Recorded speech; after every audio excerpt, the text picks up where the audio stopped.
നമസ്കാരം. ഒരു വശത്ത് ജീവിതത്തിൽ പ്രകാശം പരത്തി പ്രണയം, മറുവശത്ത് പിന്തിരിപ്പിക്കാൻ മതത്തിന്റെ ചരടുകൾ.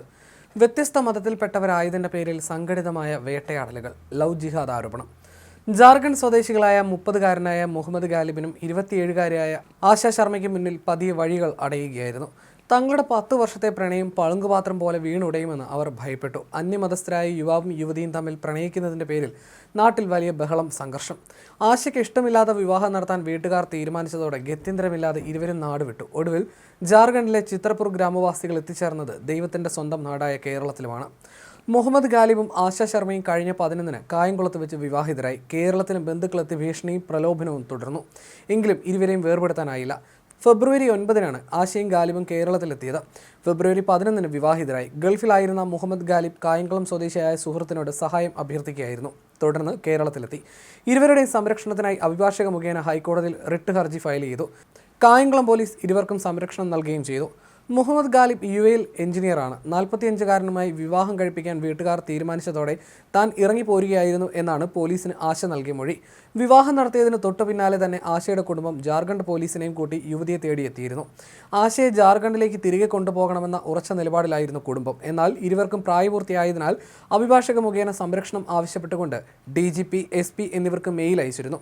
അവധി കഴിയുമ്പോൾ മുഹമ്മദ് ഗാലിബിന് വിദേശത്തേക്ക് പോകണം. അതിനുള്ളിൽ BCom ബിരുദധാരിയായ ആശയ്ക്ക് കേരളത്തിൽ ജോലി തരപ്പെടുത്താനുള്ള ശ്രമത്തിലാണ് സുഹൃത്തുക്കളുടെ വീടുകളിൽ മാറി മാറിയാണ് ഇപ്പോൾ ഇരുവരും താമസിക്കുന്നത്. അതേസമയം കള്ളക്കേസെടുത്ത് ആശയെ മാത്രമായി നാട്ടിലേക്ക് തിരികെ കൊണ്ടുപോകാൻ കേരളത്തിൽ തുടരുകയാണ് ജാർഖണ്ഡ് പോലീസ്.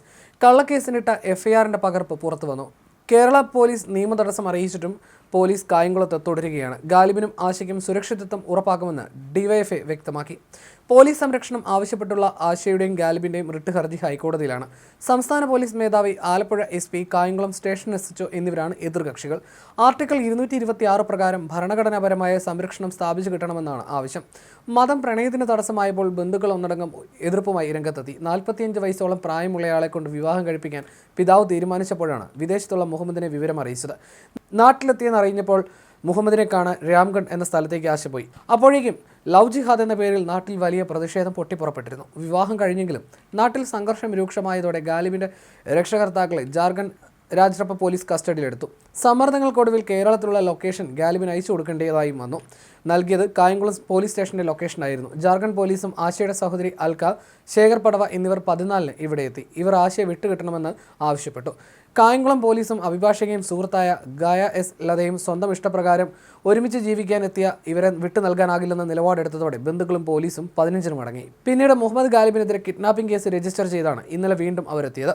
പെൺകുട്ടി വിവാഹബന്ധത്തിൽ ഉറച്ചു നിന്നതോടെ വീണ്ടും രാജ്രപ്പ പോലീസ് പ്രതിസന്ധിയിലായി. പ്രായപൂർത്തിയായവരും വിവാഹിതരുമായവരെ വിട്ടു നൽകാനാവില്ലെന്ന് ജില്ലാ പോലീസ് മേധാവി മോഹനചന്ദ്രന്റെ നിർദ്ദേശാനുസരണം കായംകുളം പോലീസ് വീണ്ടും നിലപാടെടുത്തു. കേരള പോലീസ് നിലപാട് വ്യക്തമാക്കിയതോടെ ചിത്രപൂരിലെ ഉന്നത പോലീസ് ഉദ്യോഗസ്ഥർ പെൺകുട്ടി കായംകുളത്തുണ്ടെന്നും സ്വന്തം ഇഷ്ടപ്രകാരം വിവാഹിതയായതാണെന്നും പ്രതിഷേധക്കാരെ അറിയിച്ചു. ഈ സാഹചര്യത്തിൽ നാട്ടിലെത്തിയാൽ ജീവൻ പോലും നഷ്ടപ്പെടുമെന്നാണ് മുഹമ്മദ് ഗാലിബിൻ്റെയും ആശയുടെയും ഭയം. ഗാലിബ് വിദേശത്തേക്ക് പോകുമ്പോൾ ആശയ്ക്ക് കേരളത്തിൽ ജോലി തരപ്പെടുത്തുകയും പിന്നീട് വിദേശത്തേക്ക് കൂട്ടുകയും ചെയ്യാനാണ് ആലോചന.